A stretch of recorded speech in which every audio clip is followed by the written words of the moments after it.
Então vamos lá, o vídeo de hoje vai abrir uma série de 3 vídeos no canal onde a gente vai esmiuçar o comportamento humano e você vai entender como comportamento e ambiente interagem. A gente vai falar sobre relacionamento, vício, abuso de substâncias, traumas, comportamentos excessivos. Tudo isso vai ser explicado e você vai conseguir sair daqui com exemplos práticos para já aplicar na sua vida. Eu dividi em 3 vídeos para conseguir estruturar como se fosse um caminho. Então nesse primeiro vídeo você vai entender o condicionamento respondente. No próximo vídeo a gente vai falar de condicionamento operante, são 2 conceitos importantíssimos da análise do comportamento, enquanto que no terceiro vídeo eu vou focar mais em comportamentos excessivos. Então esses 3 vídeos vão conseguir te dar um panorama muito amplo e você vai conseguir aprender e absorver muita coisa. Chega de enrolação? Bora começar então por aqui? Bom, para a gente entender então os nossos comportamentos, esse cara aqui foi muito importante. Esse é o Pavlov. Ele ficou conhecido dentro da análise do comportamento, principalmente pelo condicionamento respondente. E o que é o condicionamento? É uma forma de aprendizagem onde determinados estímulos passam a produzir determinadas respostas em um organismo. Então Pavlov fez esse estudo com animais e um dos casos famosos foi o caso do cão de Pavlov. Como você está vendo aqui na tela, o que acontecia era basicamente o seguinte: o Pavlov ele pegava um estímulo incondicionado. O que é um estímulo incondicionado? É um estímulo que produz respostas inatas. Ou seja, mesmo sem aprendizado prévio, esse estímulo ele já produz uma resposta inata em determinado organismo. Ou seja, o Pavlov pegava, por exemplo, a comida, que é um estímulo incondicionado, e produz respostas incondicionadas no cachorro, como a salivação. Então, por mais que o cachorro nunca tivesse experimentado aquilo que o Pavlov apresentava para ele, aquele tipo de comida ou aquele tipo de ração, só o cheiro da comida ou o cheiro da ração já era o suficiente para o cachorro produzir respostas inatas como a salivação. Por isso, a ração ou a comida é um estímulo incondicionado que produz em determinado organismo respostas incondicionadas. E aí você pode ver aqui que esse exemplo ele ocorre antes do condicionamento, ou seja, antes da aprendizagem. É isso que o Pavlov percebeu que acontecia. E a grande sacada do Pavlov nesse experimento foi inserir estímulos neutros, ou seja, estímulos que não produziam respostas incondicionadas. Por exemplo, um sino. O sino para o cachorro não tem nenhum significado, não vai produzir salivação ou não vai produzir nenhum tipo de resposta inata, a não ser que aconteça um aprendizado antes, né? Então, como não existe nenhum aprendizado, ao tocar o sino, o máximo que acontecia às vezes era o cachorro dar uma olhada para ver o que estava acontecendo, mas o cachorro não salivava, não sentia medo, não sentia fome, nem nada disso. Então, como você pode ver aqui na segunda figura, antes do condicionamento, antes da aprendizagem, o sino, que é um estímulo neutro, não produzia nenhuma resposta no cachorro. E o que o Pavlov começou a fazer então? Ele começou a inserir o sino junto com a comida, ou seja, ele começou a parear um estímulo neutro junto com o estímulo incondicionado. E aí, como ele sabia que o estímulo incondicionado, a comida, produzia respostas no cachorro, como a salivação, ele inseriu o sino junto para testar o que acontecia. Então, como você pode ver aqui, durante o condicionamento, durante o experimento, durante o processo ali de aprendizagem, ele colocou o sino junto com a comida. E a resposta do cachorro a partir disso era a salivação. E qual foi o resultado desse experimento? Com o passar do tempo, o Pavlov percebeu que o estímulo neutro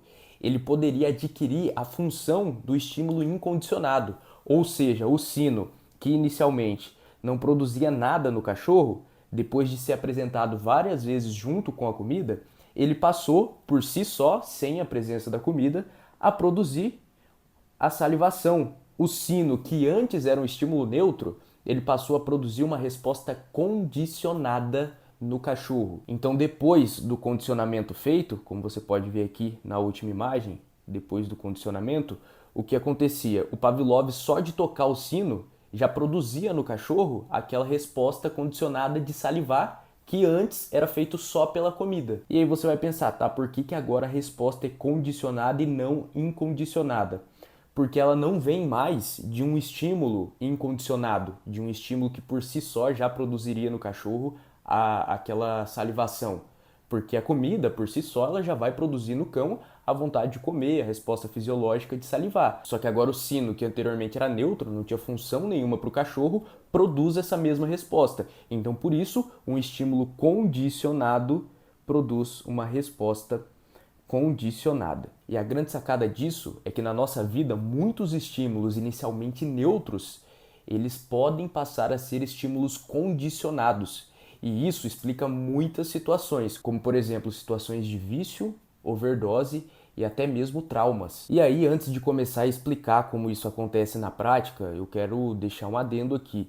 Eu vou começar com um caso de abuso sexual, né? Um caso hipotético, não é nada real, porém, se alguma pessoa que estiver assistindo esse vídeo já passou por essa situação, fica o alerta. Se você achar melhor não continuar, tudo bem, pausa o vídeo ou passa aí alguns minutos à frente o vídeo, porque pode ser, né, que você tenha algum tipo de lembrança ou isso pode desencadear em você alguma coisa que não vai ter como a gente manejar, né? Já que você está aí do outro lado assistindo o vídeo no YouTube e eu aqui. Então, se tem alguém que já passou por essa situação ou que talvez seja um pouco mais sensível com relação a esse tema, fico alerta. Os outros exemplos também vão se aplicar e você vai conseguir entender muito bem a ideia que eu quero passar. Então, se a gente pensar em um trauma, como um abuso sexual, por exemplo, qual é o estímulo incondicionado em uma situação assim? Vamos colocar aqui, abuso. Nesses casos, o estímulo incondicionado, aqui, estímulo incondicionado, ele é o abuso em si. Por quê? Porque ele produz naquele organismo que está passando por essa experiência respostas inatas, respostas incondicionadas, como, por exemplo, se a gente colocar aqui respostas incondicionadas, que nesse caso vão ser taquicardia, né? Então, os batimentos da pessoa aumentam, consequentemente, ansiedade, medo. Então você consegue perceber que tudo isso é uma resposta inata, né? São respostas inatas do nosso organismo, da nossa espécie, que foram reproduzidas a partir de um estímulo incondicionado, de um estímulo que sem aprendizado prévio algum produziu essas respostas em nós. E aí você talvez esteja se perguntando, né, nessas situações, quais são os estímulos neutros. Os estímulos neutros, eita que não saiu o N aqui, vamos de novo. Os estímulos neutros, nesse caso, eles vão ser produzidos, ou melhor, produzidos não, né? Eles vão estar presentes no ambiente onde aquela situação aconteceu. E aí o que pode ser esse ambiente, né? Situações de abuso podem acontecer em muitos lugares, pode ser na casa da vítima, o abusador, o agressor pode ser uma pessoa que é do convívio, às vezes um pai, cuidador, algum familiar. Esse lugar pode ser uma escola, pode ser a própria casa, pode ser algum lugar que a pessoa frequenta no final de semana, talvez uma balada. Então, lugares, pessoas, talvez até o dia da semana, tudo isso é um estímulo neutro que aconteceu junto com essa situação. Então, vamos colocar aqui pessoas, lugares, nossa, que D feio, mas isso aqui é pra ser um D, tá? Dias da semana, talvez o perfume que o abusador usou no dia, talvez a cor da camiseta que o abusador estava usando naquele dia, enfim, você consegue perceber que tudo isso são estímulos neutros que aconteceram naquele ambiente, que estavam presentes naquela situação e que até então não informavam nada, não tinham nenhum significado. E aí qual é o grande problema? Todos esses estímulos neutros que a gente citou aqui, que poderiam estar presentes nessa situação hipotética, apesar de eles não terem nenhum significado, como a situação é um estressor muito grande para o organismo, é uma descarga muito grande de cortisol, enfim, deixam na pessoa uma marca muito profunda, né? É uma situação muito aversiva. E por conta de todo esse peso, de toda essa carga emocional, uma única vez que isso acontece já é o suficiente para que esses estímulos neutros adquiram caráter de estímulos condicionados. Então, por mais que lá no exemplo do Pavlov, né, ele fazia a associação dos estímulos repetidas vezes até o cachorro adquirir a resposta condicionada, Aqui não, aqui como a carga emocional é tão alta, uma única vez que a situação acontece já é o suficiente para esses estímulos neutros se tornarem estímulos condicionados. E aí, durante a vida, por mais que já tenha passado muito tempo, a pessoa, às vezes, só de frequentar aquele ambiente, de ter contato, às vezes, com uma pessoa que ela viu naquele dia, ou de ter contato com o próprio agressor, com o próprio abusador, o organismo dela já vai passar a produzir as respostas condicionadas, como, por exemplo, a taquicardia, a ansiedade, o medo.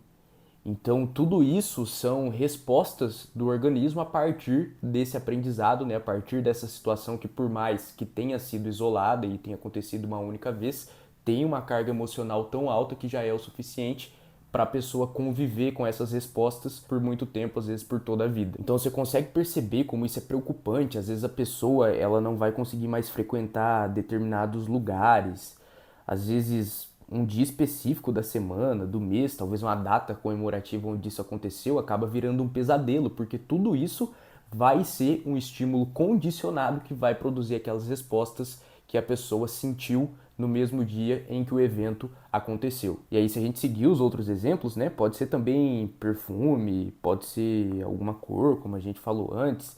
Então é por isso que essas situações são tão complexas e é por isso que as pessoas que passam por essas situações elas não costumam falar muito sobre isso, às vezes guardam pra elas aí durante toda a vida e ninguém fica nem sabendo. Às vezes uma pessoa que tá aí do seu lado, cara, do seu círculo social, da sua família, passou por uma situação assim, você nem sabe, porque é uma situação tão aversiva e deixa uma ferida tão grande na pessoa que na grande maioria das vezes as pessoas tentam realmente deixar isso de lado e fingir que nada aconteceu, porque lidar com isso é muito difícil para quem passa por essas situações. Entrar em contato com essas lembranças, trazer isso à tona de novo, é muito sensível, é muito difícil para essas pessoas. Tanto é que não é incomum nessas situações de trauma, principalmente quando envolve abuso, de que as pessoas tenham até uma certa confusão mental. Então é muito comum que chegue até na clínica pacientes ou até mesmo as pessoas que passam por isso, muitas vezes nunca falam dessas situações porque elas têm um sentimento de culpa, como se elas fossem as responsáveis por aquilo que fizeram com elas e tivessem buscado aquela situação. Não é incomum de acontecer essas situações de confusão mental,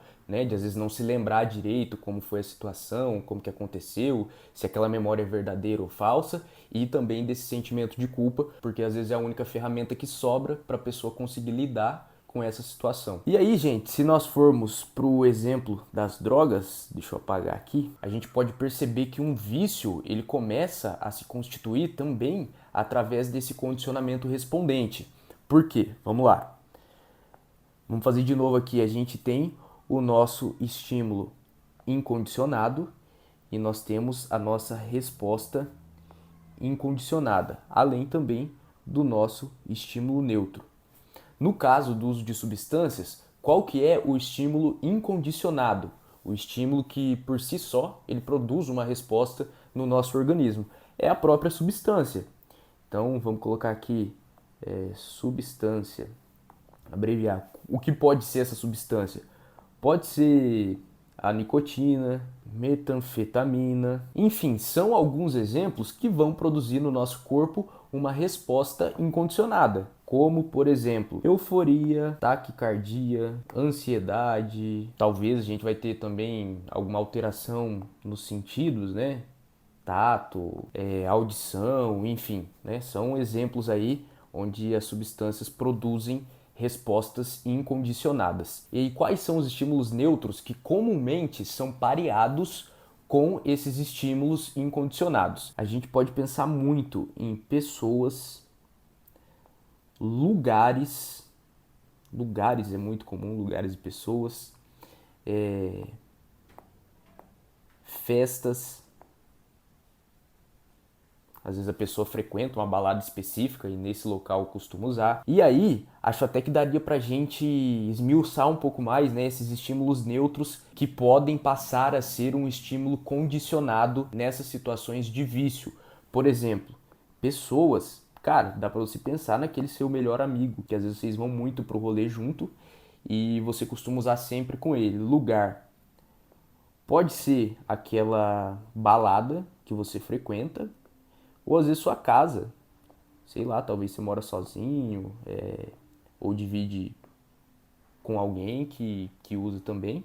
E no caso de festas, daria pra gente desdobrar isso em música, né? Por exemplo, às vezes música eletrônica, né? Muito comum da galera que curte música eletrônica utilizar algum tipo de substância nessas festas. E aí não só música eletrônica, viu? Dá pra gente colocar aqui também, por exemplo, sertanejo.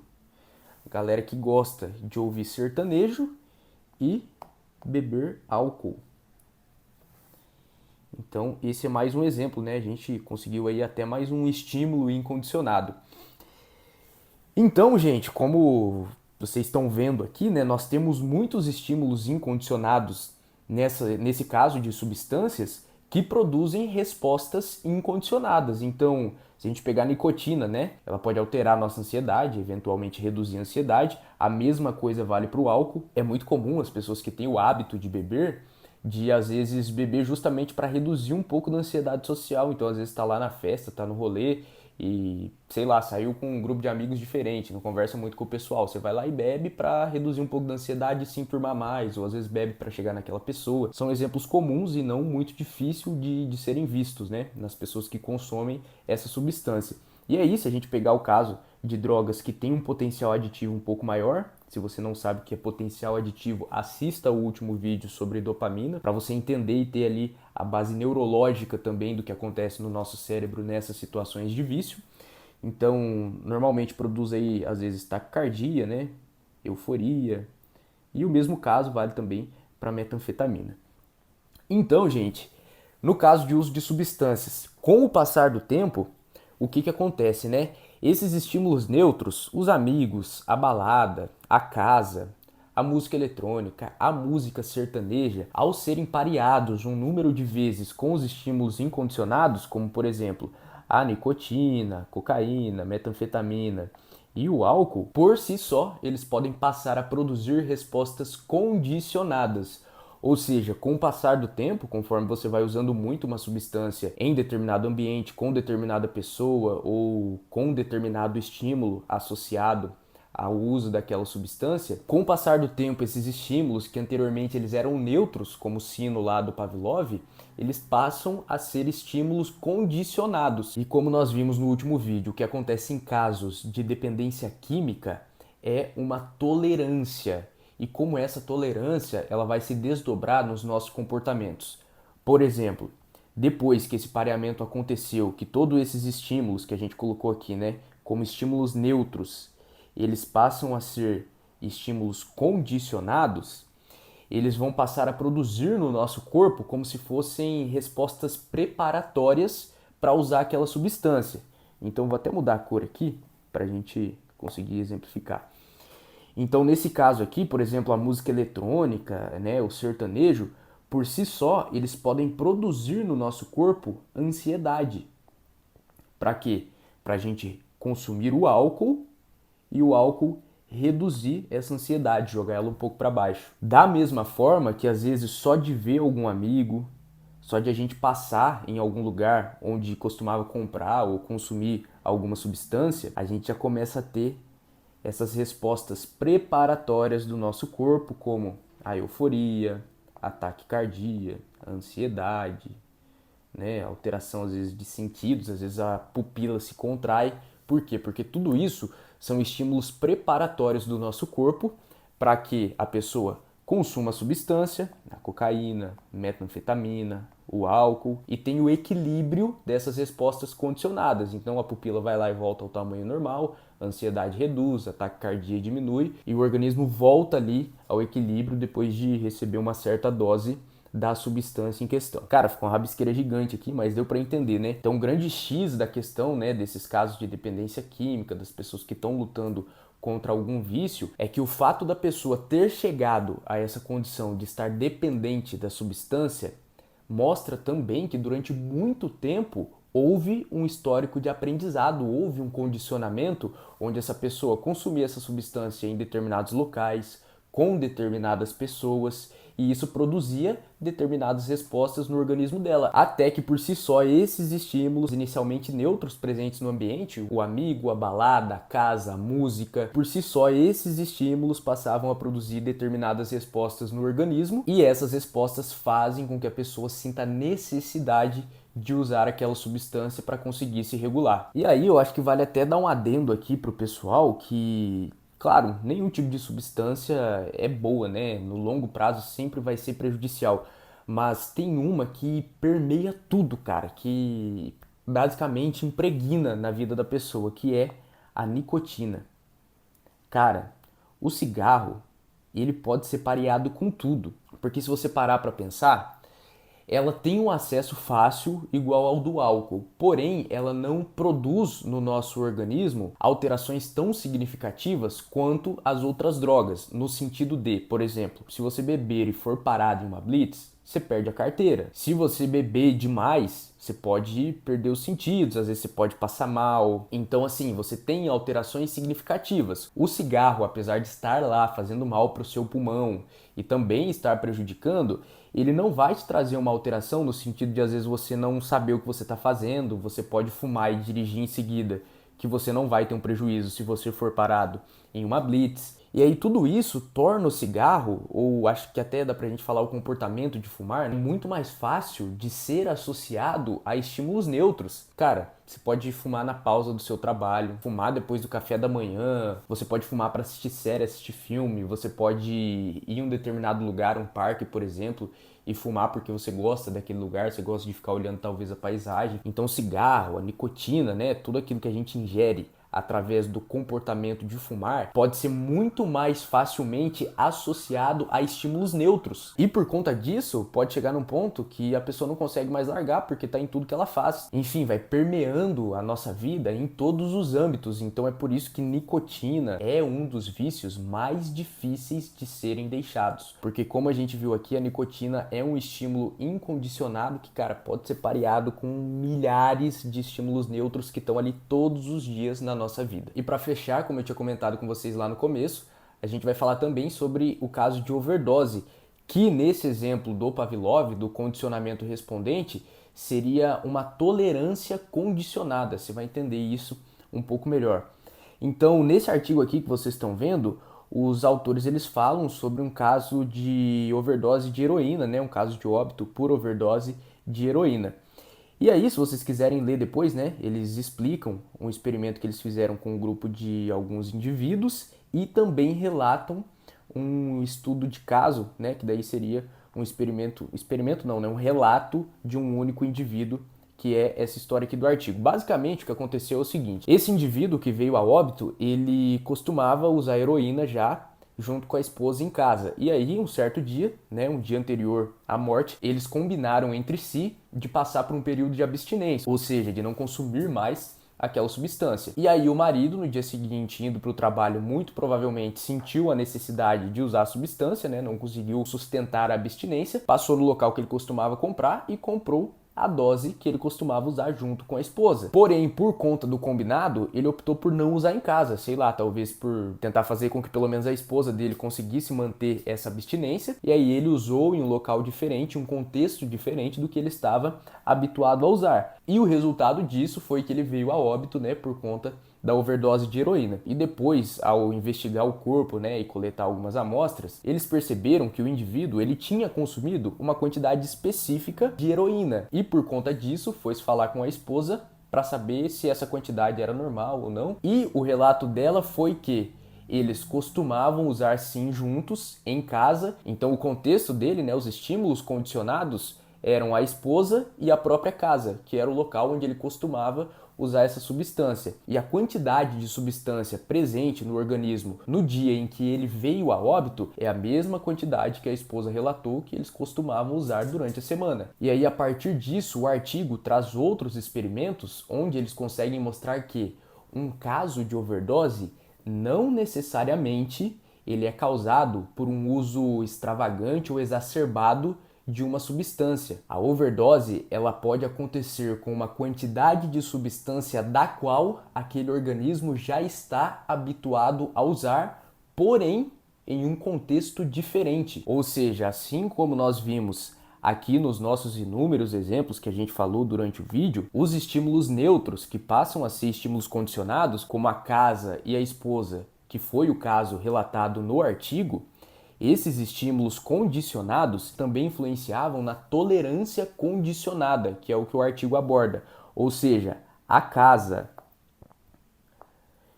e a esposa indicavam para o organismo que o uso da substância provavelmente aconteceria. Então, esses dois estímulos, eles produziam naquele organismo todas aquelas respostas preparatórias. E aí, naquele dia, por conta de consumir a substância em um contexto diferente do que ele estava habituado, a casa e a esposa não foram estímulos condicionados que produziram as respostas preparatórias, ou seja, o organismo dele não recebeu o sinal de que ele ia usar a substância. Então, mesmo usando a mesma quantidade em que ele já estava habituado a usar há muito tempo, veio a ocorrer o caso de overdose. Então, isso mostra pra gente como casos de dependência química, casos de traumas e tudo isso que a gente abordou aqui são acontecimentos e são comportamentos muito mais complexos do que simplesmente a gente olhar de fora e ver a topografia, né? Às vezes tu olha para a pessoa que está passando por uma situação de dependência química e aí você pergunta para a pessoa, cara, por que você não para com isso? Isso está acabando com você. E o que a pessoa responde é, eu sei que está acabando comigo, eu sei que talvez isso vai tirar a minha vida, mas eu não consigo parar. Por quê? Porque o condicionamento, o aprendizado, ele se deu de uma forma onde a pessoa está presa naquilo, a pessoa não consegue sair. E o mesmo acontece no trauma, né? Às vezes, quando a pessoa conta para alguém, a pessoa que recebe a informação fala, pelo amor de Deus, como que você nunca me falou isso antes? Você tinha que ter me falado, a gente precisava fazer alguma coisa. E o que a pessoa muitas vezes responde é, eu não conseguia, ou então, eu achei que era minha culpa, não sabia como lidar com isso. Por quê? Porque são situações muito mais complexas do que a gente olhar só para topografia, né? Só aquela análise que a gente vê de fora e não entender a função daqueles comportamentos ou como que aquelas situações aconteceram e o que aquilo produz no nosso organismo, o aprendizado que aquilo produz no nosso cérebro. E aí, para fechar o vídeo aqui, nesse mesmo artigo tem essa imagem onde eles abordam o nível de concentração de heroína depois de um condicionamento em um local onde a pessoa está acostumada a usar, e que é o A1 aqui, tá vendo? E o A2 é o uso, né, o condicionamento em um novo local onde a pessoa não está acostumada. E o caso B aqui, que está desenhado aqui, é sem condicionamento. Então, quando a pessoa utiliza heroína em um local onde ela já está acostumada, o exemplo aqui do A1, você pode ver aqui que os sintomas, né? Aqui, ó, uma ponta do gráfico é a dose de heroína, quanto mais aqui em cima, mais alta a dose. E aqui são os sintomas, né? O que gera no corpo. Então, onde a pessoa já está acostumada a usar, em locais onde ela já está acostumada, vai de um nível de dependência, né, abaixo aqui da dependência, até a euforia. Enquanto que os organismos que utilizam a substância, mesmo que seja a dose onde eles já estão habituados em locais diferentes, em contextos diferentes, nós temos aqui acima da dependência, né, essa linha já sai de cima da dependência, diferente da anterior, e vai até a dose letal, mostrando como realmente esses casos de overdose podem acontecer, enquanto que no caso B, né, a pessoa que não tem nenhum condicionamento fica aqui entre tolerância e dependência. E agora, finalizando o vídeo, eu aproveito também para lembrar vocês que existem maneiras de lidar com isso em psicoterapia. Por exemplo, caso de uso de substâncias, hoje nós temos muitos componentes da DBT, que é um modelo de intervenção voltado para transtornos específicos, porém aborda muito essa questão de regulação emocional. Então existem muitos componentes que se aplicam ao caso de uso de substâncias e pode ajudar quem está passando por essa situação. Da mesma forma que existem muitas outras ferramentas dentro da terapia cognitivo-comportamental, como reestruturação cognitiva, né? A gente faz aí o monitoramento de pensamentos disfuncionais com o paciente. A gente pode também fazer um manejo de algumas contingências, de estímulos, de forma que ela consiga lidar tanto emocionalmente quanto comportamentalmente com o objetivo de cessar esse uso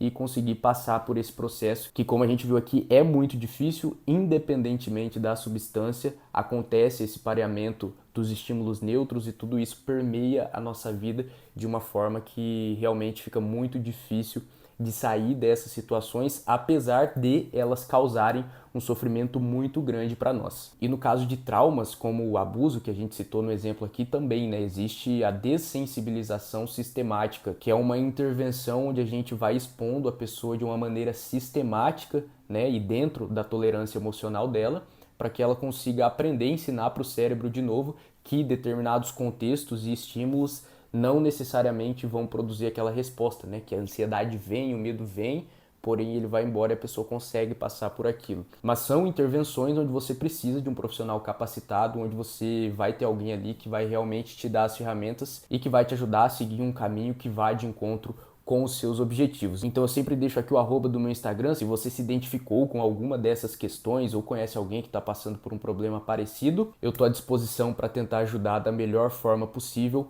dentro aí das intervenções pautadas e amparadas em estudos e experimentos científicos que se mostram eficazes e, claro, sempre da maneira mais humanizada possível, adaptando da melhor maneira possível ao seu contexto, à sua cultura, à sua vida e aquilo que você precisa, aquilo que você busca. É isso que nós defendemos na prática baseada em evidências, um tratamento empiricamente sustentado, a perícia clínica, a capacidade do psicólogo em aplicar aquela intervenção e, por último, mas não menos importante, as particularidades do paciente. Essas três coisas aí são o tripé da nossa prática para te atender da melhor maneira possível. Então, bom dia, boa tarde, boa noite. Não sei em que horário você está vendo esse vídeo aí, mas espero que você tenha gostado e acompanhe os vídeos que vão vir na sequência. Assiste aí também o último sobre dopamina para você ter uma visão um pouco mais ampla e aprender ainda mais sobre como isso aqui afeta o nosso comportamento e o nosso aprendizado. Valeu, até mais!